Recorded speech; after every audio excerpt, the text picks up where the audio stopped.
The United States imports oil from Saudi Arabia, cars from Japan, TVs from Korea, and whiskey from Scotland. So what do we import from India? We import people, really smart people. And as you're about to see, the smartest, most successful, most influential Indians who've migrated to the U.S.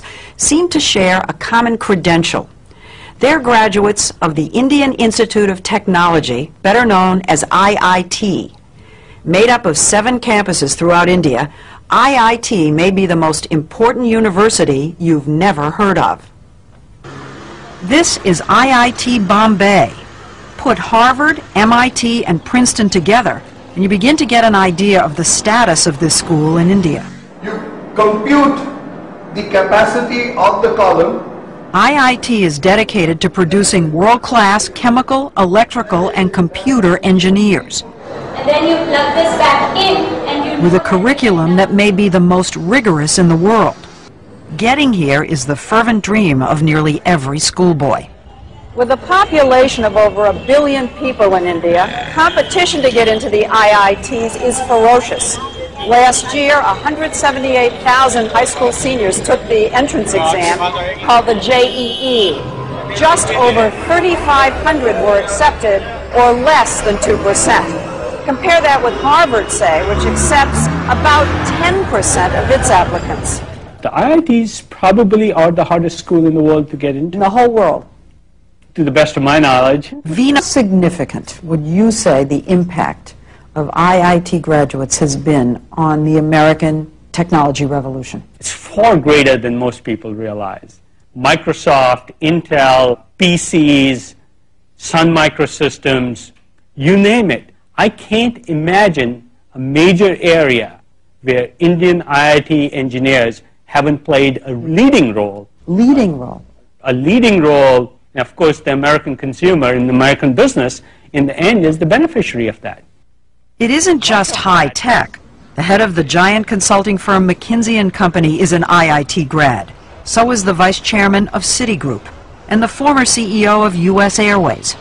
Fortune 500 headhunters are always on the lookout for that IIT degree. That they are favored over almost anybody else. If you're a WASP walking in for a job, you wouldn't have as much pre-assigned credibility as you do if you're an engineer from IIT. 90% of IIT students are male, and the young men we met in Bombay know they're hot commodities. The American companies love the kids from IIT. Thank goodness. That's what we work to. After I leave IIT Bombay, I hope to get a good job. So it can be a ticket to another way of life. Yes. Yeah. Definitely. And a ticket out of India. How many of you think that you're going to end up in the United States? For a while, I think all of us would be there. Maybe at for some work. stage. At some stage. That's not the way it was supposed to be. I want my country to be strong. Nehru, India's first prime minister, created IIT 50 years ago, just after independence, to train the scientists and engineers he knew the nation would need to move from medieval to modern. He never imagined India would be supplying brain power to the whole world. Would you say that IIT graduates are India's most valuable export? Yes, undoubtedly. N. Ram, one of India's leading journalists, says that because the stakes are so high, a kid starts preparing early. Age 7, 8, 10.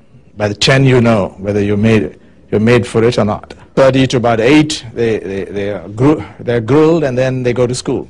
Regular school? Regular school. 4:30 to 8 a.m.? Yes. Are you saying they do that every day? Yes, every day for that period. 2 years? Particularly 2 years. Classes 11 and 12. You do nothing but study. And parents hover and push and fret. I normally stay up all night and study for my exams. How many hours? It was close to 6 hours. 6 hours of testing, then an excruciating month-long wait for the results. They put them up on the web and you can call them up, and after 10 days you get a letter. So but it's on the web so everybody knows? Yeah. You never get your marks. You just get your All India rank. You just get your rank. Rank, so you first, second, third in the country. Right. Yeah. So it goes from 1 to 3,000 roughly. So if you were 2,999. Everybody knows. Everybody knows, and you're considered really lucky. The top rankers get their photographs in the paper and all. So. The high ranks. The high ranks. Yes, he's one of them. Of course. You were one of them? Yeah, somewhat, yeah. What number? I was 196. Did you get your picture in the paper? Oh, yeah. The ranking isn't just an ego trip. The top kids get to choose which campus they want and which major. It's a big deal in India. It is. Narayana Murthy, founder of the huge software company Infosys, is known as the Bill Gates of India. What about your own son? Well, my son, he probably wanted to do computer science at IIT. To do computer science at IIT, you have to be in top 200. And he couldn't do that, so he went to Cornell instead. Think about that for a minute. A kid from India using an Ivy League university as a safety school. That's how smart these guys are. I do know cases where students who couldn't get into computer science at IITs, they have gotten scholarship at MIT, at Princeton, at Caltech. Yes, sure.